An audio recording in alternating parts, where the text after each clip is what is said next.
So మరి మనశంకర వరప్రసాద్ గారిది day 1 collections ఎంత వచ్చినాయి ఏంటి మొత్తం మాట్లాడుకుందాం. యాక్చువల్లీ ఈ సినిమాకి ఓపెనింగ్స్ కొంచెం షాకింగ్గానే ఉన్నాయి గైస్. నాకు చాలా ఆశ్చర్యం అనిపించింది. ఎందుకంటే ఇప్పుడు ప్రభాస్ సినిమా కానీ అల్లు అర్జున్ది కానీ తారక్ చరణ్ ఎవరిదైనా అనుకుంటే పాన్ ఇండియా హీరోలు అనుకుంటే వాళ్ళు ముంబై వెళ్తారు, ఢిల్లీ వెళ్తారు, కర్ణాటక, తమిళనాడు ప్రతి స్టేట్కి వెళ్ళి ప్రతి స్టేట్లో ప్రమోషన్స్ చేస్తారు. ఎందుకంటే అన్ని లాంగ్వేజెస్లో మార్కెట్ క్రియేట్ చేయడానికి ట్రై చేస్తారు. సో అందుకు వాళ్ళకు డే 1 100 crores ఓపెనింగ్ అయితే వస్తుంది. బట్ మన చిరంజీవి గారి సినిమా ఒక రీజనల్ సినిమా, తెలుగు రాష్ట్రాల్లో మాత్రమే రిలీజ్ అయ్యే ఒక ఓన్లీ తెలుగు సినిమా అనమాట. సో అందుకే మీరు ఇక్కడ 100 crore ఓపెనింగ్ అయితే ఎక్స్పెక్ట్ చేయొద్దు. ఇది పాన్ ఇండియా రిలీజ్ అవ్వలేదు, ఓకేనా? సో మీరు అది గుర్తుపెట్టుకోండి.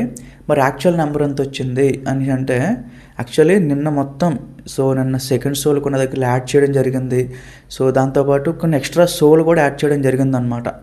సో ఆ లెక్కలన్నీ పెట్టుకుంటే మనకి అఫీషియల్ నెంబర్ ఇంకా రావాల్సి ఉంది. బట్ నిన్న మధ్యాహ్నం వరకు అయితే మనకి ఇక్కడ మీకు స్క్రీన్ షాట్ పెడుతున్నాను చూడండి. సో 18 crores to 19 crores వచ్చిందని చెప్పి అన్నారు. ఇది మళ్ళీ యాడ్ చేసిన షోలు, ప్రీమియర్స్, సో చాలా వరకు లెక్కలు ఉన్నాయి.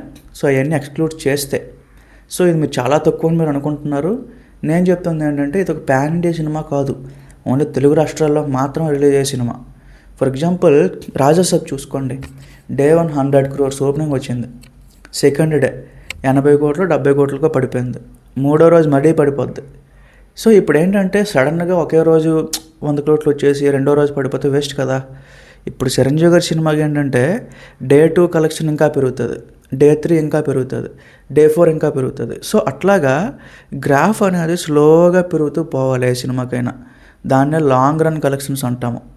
ఇప్పుడు లాస్ట్ టైం సంక్రాంతికి వస్తున్నాం కానీ అంతకుముందు హనుమాన్ కానీ ఈ సినిమాలన్నీ 300 కోట్లు కొట్టినాయంటే డే 1 చాలా తక్కువగానే స్టార్ట్ అయినాయి. బట్ డే 2 ఏంటంటే పెరుగుతూ అలాగే స్లోగా కీప్ ఆన్ గ్రో అయిందనమాట. సో మీరు ఎవరో కూడా కన్ఫ్యూజ్ అవ్వద్దు, అది నేను చెప్పేది. ఇంకో విషయం కూడా ఏంటంటే గైస్, చిరంజీవి గారి సినిమాకి వస్తాయి ఓపెనింగ్స్ వస్తాయి. సో ఉన్నాయి కూడా, వాల్తేరు వేరే కూడా మంచి ఓపెనింగ్స్ లైక్ 40-50 crores వరకు పడింది. ఈ సినిమాకి ఏంటంటే చాలా వరకు హైప్ అనేది ప్లస్ అయిందనమాట. సో దీనికి ఇంకా వీళ్ళు అఫీషియల్గా పోస్టర్ రిలీజ్ చేస్తే నేను వెంటనే మీకైతే పెడతాను. సో ఆల్రెడీ ఒకవేళ ఏదైనా డీటెయిలింగ్గా వచ్చినా మీకు ఇన్ఫామ్ చేస్తాను. సో అది గైస్, మరిన్ని అప్డేట్స్తో మళ్ళీ కలుద్దాం. Thank you.